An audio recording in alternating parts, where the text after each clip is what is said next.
Eso lo vamos a tocar con obstetricia más detallado quizá.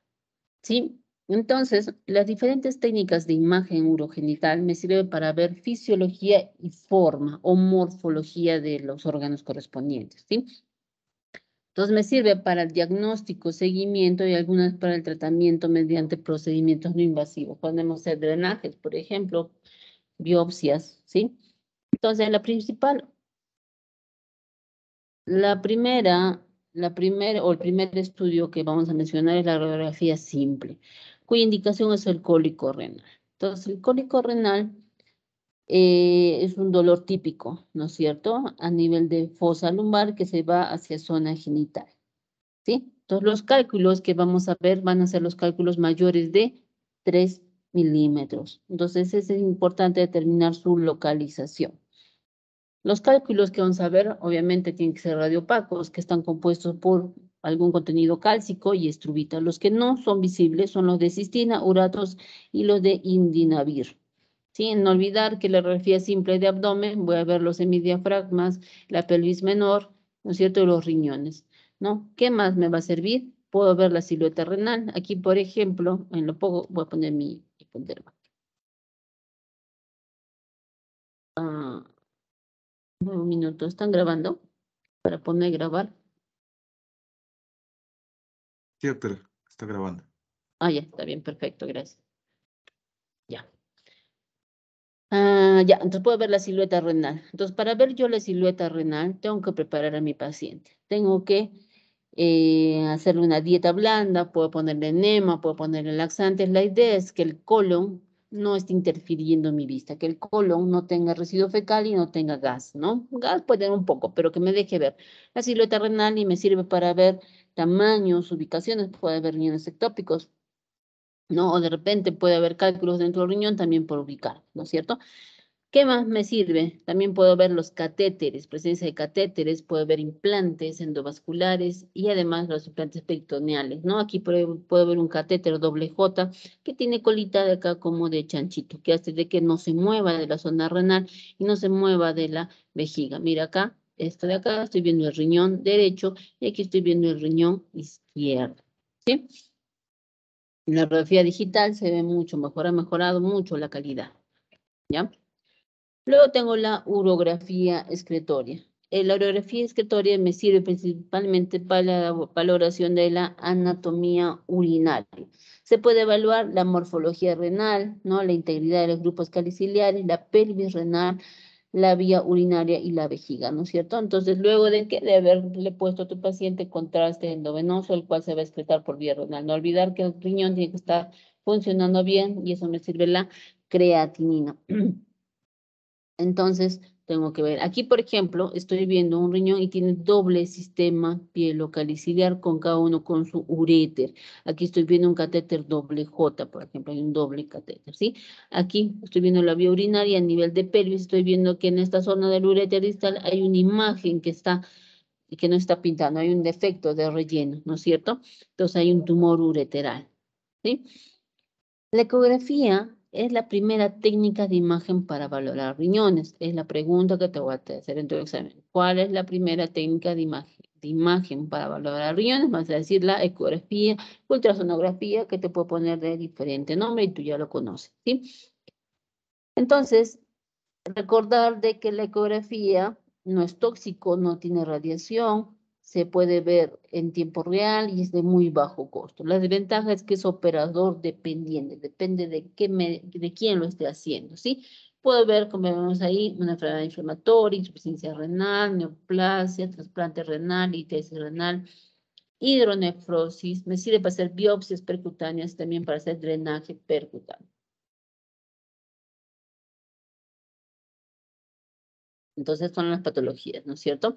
Entonces, puedo ver el riñón, tengo que reconocer un riñón normal, ¿no? Miren qué bonito, parece un frijolito, ¿no? La corteza, algo hipoecogénica, su centro ecogénico, que es el seno renal, su cápsula indemne, ¿no? Bien delimitada, ¿no? No hay líquido alrededor, y así es un riñoncito. Si estoy viéndolo, mi paciente, entonces la parte de la cabeza está por acá, los piecitos por acá, y es un corte sagital, polo superior polo inferior, ¿no es cierto? El espacio de Morrison, el espacio entre el hígado y el riñón debe estar libre. Entonces, cuando viene un paciente y estoy sospechando, y tiene fiebre y estoy sospechando una inflamación, puedo encontrar, en el mejor de los casos, un riñón así grandote, inflamado. La medida de riñón, 120, ¿sí? La cortical puede medir hasta 20, 25 quizá, pero el riñón en un paciente con pielonefritis voy a encontrar desde un riñón normal hasta un riñón grande, edematoso, la cortical engrosada, alteración del seno. Entonces, eso voy a encontrar en una pielonefritis aguda, ¿sí? En una pielonefritis o una alteración crónica y el riñón va a cambiar, va a medir más pequeño. Si normal era 120, medirá 80, 79, crónico, hipocogénico, bordes lobulados, puede tener cálculos, puede estar dilatado, ¿no? Puede ser, hay que diferenciar si es una hipotrofia o una hipoplasia, también vas a buscar conceptos en riñón, ¿ya? ¿Qué más puedo ver? Puedo ver quistes, ¿sí? Los quistes que son lesiones ovoideas, como vemos aquí, de bordes definidos, contenido anecogénico. Sí puede ser simple, en este caso, miren acá el catéter como se ve, un catéter que está dando la vuelta, un doble J, o puede ser más de uno, pueden llegar hasta de 1 a 10 centímetros, pueden ser uno, hay que ver el riñón poliquístico o la enfermedad poliquística, donde también está afectado el hígado, por ejemplo. En las neoplasias, puedo ver en imagen, como vemos acá, una imagen ovoidea, hipocogénica, que está en el polo superior, ¿no? De textura heterogénea, contenido necogénico, y pongo el Doppler y tiene flujo vascular intralesión y periférico. Puedo medirlo, no olvidar la diferencia entre el nódulo y masa. Nódulo menos de 30 milímetros, más de 30 milímetros, masa. ¿Sí? Entonces, algo que te puedo preguntar es cuál es la principal neoplasia renal en niños. Es el tumor de Wills, que se presenta en niños de 2 a 5 años. ¿Cuáles son las principales neoplasias o más frecuentes en los adultos? Carcinoma de células renales, los linfomas y las metástasis, ¿ya? ¿Qué puedo ver también? Puedo ver las dilataciones o hidronefrosis, ¿sí? Son complicaciones, ¿no? O mejor dicho, son consecuencias de estasis urinarias por obstrucción, puede ser de neoplasias, masas, cálculos o estenosis. Sí puedo clasificar en leve, moderado, severo, 1, 2, 3, 1, 2, 3, 4, depende de la clasificación que veas. Aquí, por ejemplo, estoy viendo una imagen anecogénica a nivel de pelvis. Si yo hablo solamente de esta dilatación, habría de pelviectasia. Ectasia, dilatación, pelvis de la zona, pelviectasia. Si se dilata no solo la pelvis y los cálices, pelvicalectasia. Si quieres hidronefrosis, levidonefrosis o grado 1, ¿sí? Si ya se dilatan los cálices más, pelvicalectasia o grado 2, el parénquima está conservado, pero si el parénquima se adelgaza, hablamos de un grado severo, ¿sí? Se adelgazó, una dilatación de la pelvis renal, pelvis caliculares, con el parénquima adelgazado. ¿Sí? Una de las causas también pueden ser los cálculos renales. Miren, estos cálculos, imágenes ecogénicas que hacen sombra acústica posterior, ¿sí? En la vejiga también puedo ver los cálculos que hacen sombra acústica posterior, ¿sí? En el trasplante renal, me sirve para ver seguimiento. Por ejemplo, puedo ver complicaciones, puedo ver urinomas, linfoceles, estenosis, trombosis, ¿sí? Las biopsias percutáneas también se pueden hacer. Entonces voy a poner a mi paciente boca abajo, previa sepsia, antisepsia, lo guío con mi ecógrafo y coloco la anestesia y luego puedo sacar con una aguja, ¿no? Un trucut, le voy a sacar un pedacito y estas son las muestras. Así salen, imágenes tubulares del riñón. Se van a analizar ahí las patologías inmunológicas, por ejemplo. ¿Mm? Ahora, hablamos de la urotomografía o la urotem, ¿sí? Es un estudio que permite evaluar completamente el tracto urinario. Va a visualizar la luz, la pared del sistema excretor y va a estadificar los tumores. ¿Cuáles son las indicaciones? Estas son las indicaciones. Están viendo ahí, cuando el paciente presenta hematuria, ¿no? En el mejor de los casos podría ser una infección, las infecciones causan hematuria. Y si no, vamos a pensar en un tumor, en un cálculo, ¿sí? También para estudiar litiasis, voy a pedir la Urotem para estudiar la masa renal, sospecha del tumor de las vías urinarias, pacientes con infecciones, traumatismos, puede haber estudios vasculares, estudio del donante riñón, anomalías congénitas o variantes anatómicas, o estudio del tracto urinario postquirúrgico.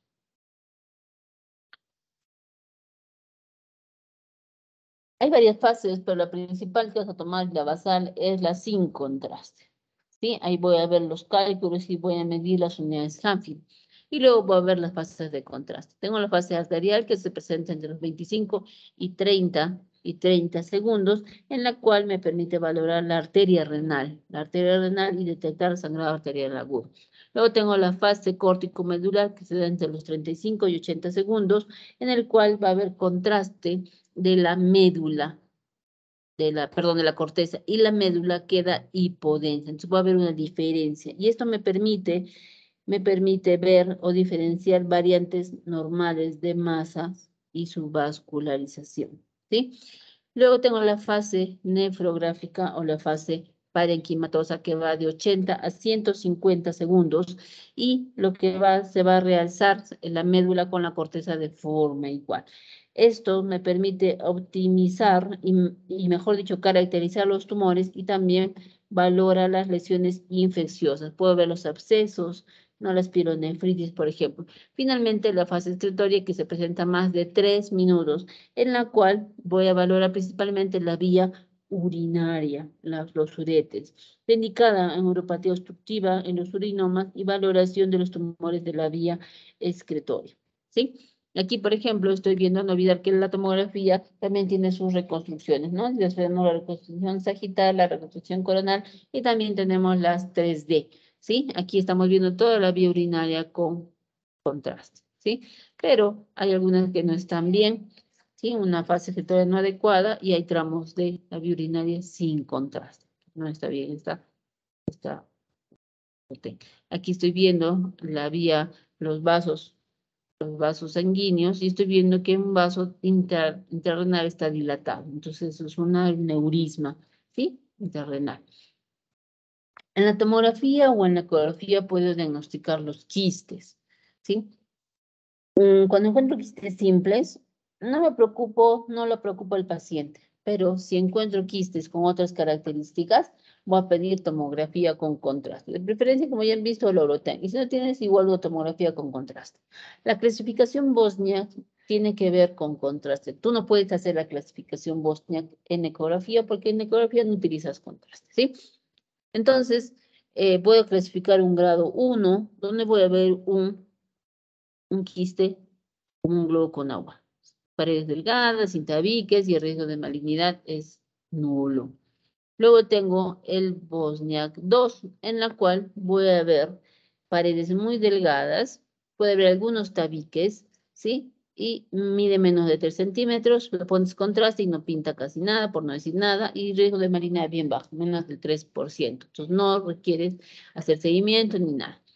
Pero si te toca una lesión o idea que tiene algunos septos, ¿sí? Y tiene algunas calcificaciones, igual no realzan, pero son más densas, son más, como vemos acá, más tabiques que en el Bosniak 2, entonces el riesgo de malignidad se eleva a 5 a 10%. ¿Qué tengo que hacer? Seguimiento de 6 a 12 meses, ¿sí? Y ver si es que se mantiene, pasa a ser un Bosniak 2, y si no, ya tienes que tomar la actitud de un Bosniak 3 o un Bosniak 4.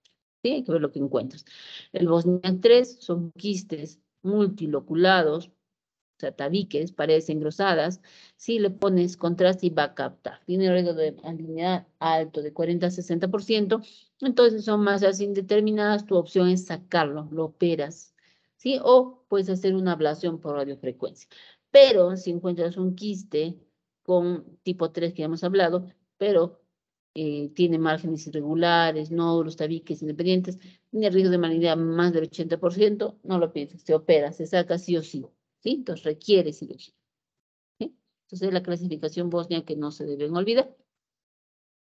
La angiografía es un estudio que es guiado por intervencionismo vascular. Está indicado en traumas, en tromboembolismo renal, ya que se puede hacer tratamiento con trombolíticos, ¿sí? Puede haber estenosis de las arterias renales, ¿no? Entonces se pueden En este caso, las arterias se pueden dilatar con balones de angioplastía, ¿sí? Entonces, una angiografía, estoy viendo todo, mira la aorta, en la arteria renal y los vasos, ¿no? Los acuatos, los segmentarios. Ese es un estudio invasivo, ¿no? Entonces, pero también nos puede servir para ver la vía vascular, un Doppler renal, ¿sí? Que tengo que pedirle a primera hora o darle Gasio-Bet y puedo ver los valores de las velocidades a nivel de la aorta y a nivel renal y a nivel intrarrenal, por ejemplo, ¿ya? En cuanto a la medicina nuclear, me sirve para la medición de la función renal. En medicina nuclear se utiliza rayos gamma y hay fármacos con actividad radioactiva que son depurados por los riñones. Es útil para evaluar la perfusión renal, la filtración glomerular y terminar el tracto de salida de la vía urinaria para ver la integridad del parénquima también. Entonces, tienen varias indicaciones, me sirve para la medición de la función renal. Utilizan dos sustancias, que es la la DTPA, que es la dietilentriamino pentacético, y la MAG3, que es la ácido mercaptoacetiltriglicina. ¿Sí? Ambas son excretadas por vía renal. El primero, el DTAP, es excretado por filtración glomerular y la MAG excretada por secreción tubular. Ambas sirven para evaluar la fase angiográfica o flujo sanguíneo renal relativo, para ver la función y la excreción. La medición fragmentada de la función renal sirve para ver cuál es el aporte de cada riñón, ¿sí? La contribución de cada riñón a la función renal total en pacientes que se les hace nefrostomía, ¿sí? También me sirve para pacientes con lesiones renales a repetición para establecer presencia de cicatrices. Utiliza esas sustancias y se usa en niños cuando se tiene nefropatía por reflujo vesicoureteral e itus a repetición. Sirve para diferenciar pielonefritis agudas de las crónicas. Otra indicación, la valoración de los trasplantes renales. Puede ver la valoración del injerto renal, si hay perfusión o no, porque puede haber rechazo del trasplante. Puede haber una buena perfusión con función excretoria deteriorada, entonces puede haber una necrosis tubular aguda. Está indicada la mamografía renal de filtración con estímulo diurético que utilizan la furosemida. ¿Sí? Ahí va a ver, se va a determinar si una curva renográfica es sugestiva de obstrucción o de obstrucción es por obstrucción anatómica o funcional, por algo que esté ahí o solamente funcional. También se puede hacer cisto-uretrografía isotópica. Eso se usa para el control de reflujo vesicoureteral y el test con YECA, ¿cuál? El captopril. Entonces va a ver si hay presencia de estenosis de arteria renal, ¿no? Entonces lo que se va a hacer es un renograma basal con esas dos sustancias, el DTPA o el MAG3, para ver si estas dos presentan diferencia, ¿sí? En cuanto a vejiga, vamos a ver anomalías congénitas, ¿sí? Puede haber si hay cálculos, ¿no? Podría verse por rayos X o ecografía, puede haber desplazamientos. Aquí no puse la fotito, pero aquí están los cálculos, ¿sí? Aquí hemos dicho que tienen que ser componente de calcio o estrubita. Luego,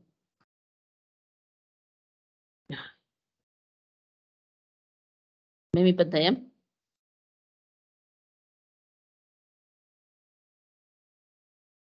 ¿Están viendo la pantalla? Sí se ve, doctora. Ya, gracias.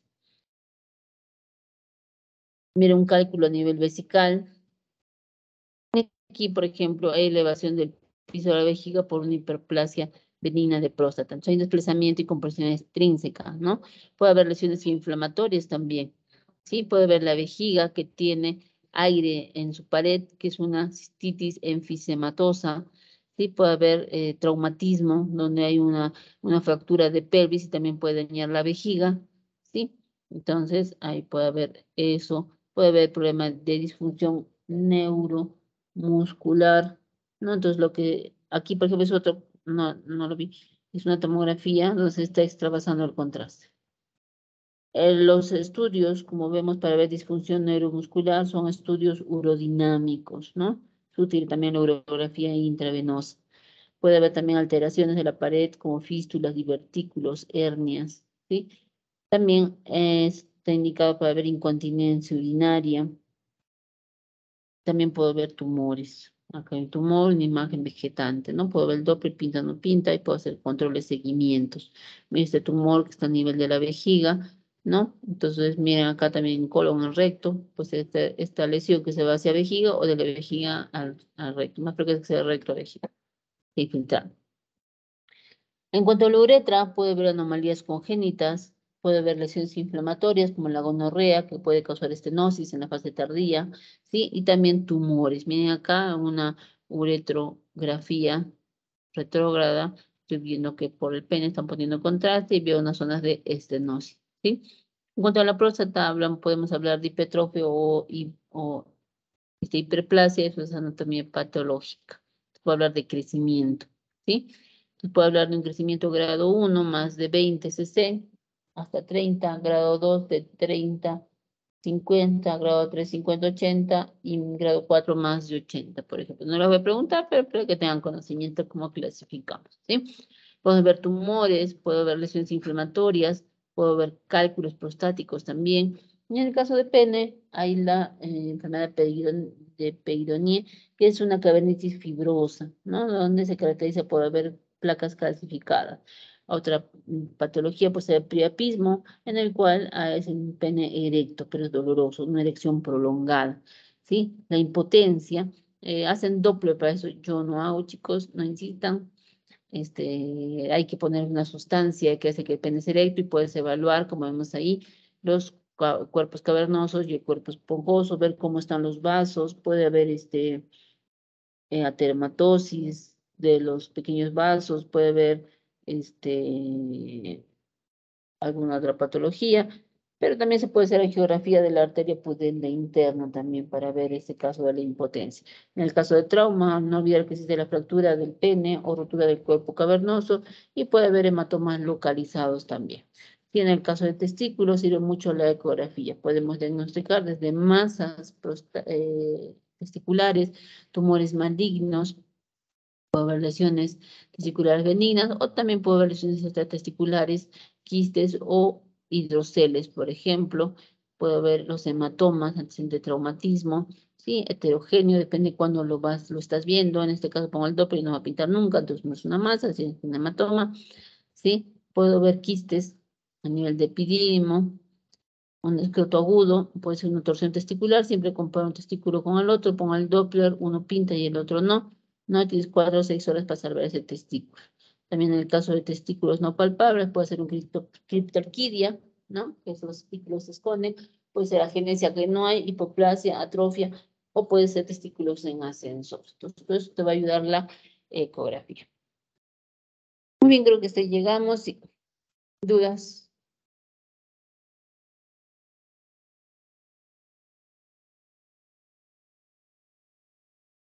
¿Alguien? No sé si están.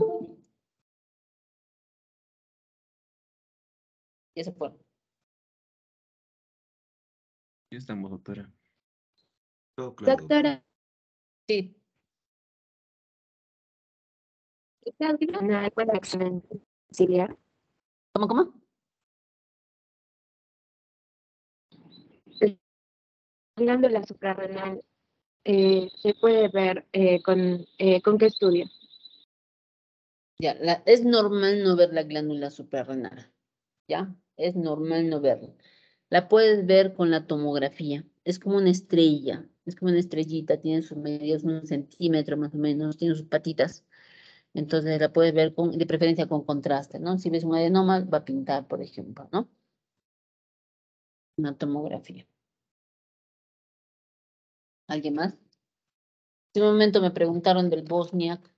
Me dijeron, doctora, ¿y en Bosniak cuándo lo biopsias? Si te das cuenta la tabla que te voy a tomar en tu examen, así como te voy a tomar la clasificación de Gargi, te voy a tomar el Apache, te voy a tomar la clasificación Bosnia y el BIRATS, ejemplo, te vas a dar cuenta de que no se biopsia, porque si es quiste, es líquido, y vas a entrar con tu aguja, no vas a poder sacar eso, ¿no? Según esa tabla, tiene diferente, el 1 y el 2 no se hace nada. El 2F se hace seguimiento, 6 a 12 meses, y el 3 y el 4 se opera. El 4 se opera definitivamente, en cambio en el 3 se opera o se hace ablación. ¿Sí? Eso principalmente. ¿Alguien más? ¿Todo quedó claro? Doctora, Sí. en la cistitis enfisematosa, ¿podría enseñarnos de nuevo para diferenciar lo que es el aire, creo?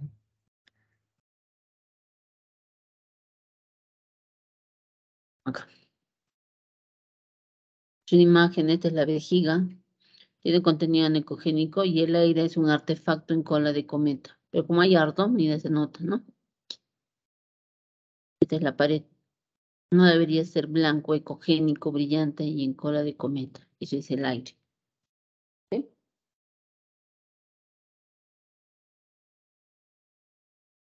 Ahora, no todo es absoluto, ¿no? O sea, a veces puede encontrar incipiente o en qué estadio lo encuentre, puede encontrar poco, mucho.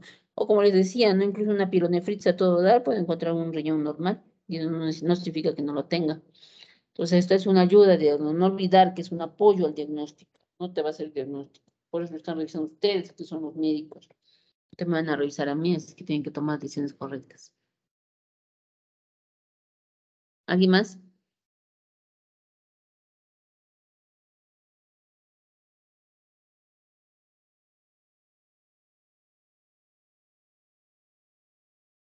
Ay, chicos, hasta ahí llegamos. Nos vemos. Listo para su examen de la próxima semana. He ingresado varias preguntas que les voy a tomar si te estudien.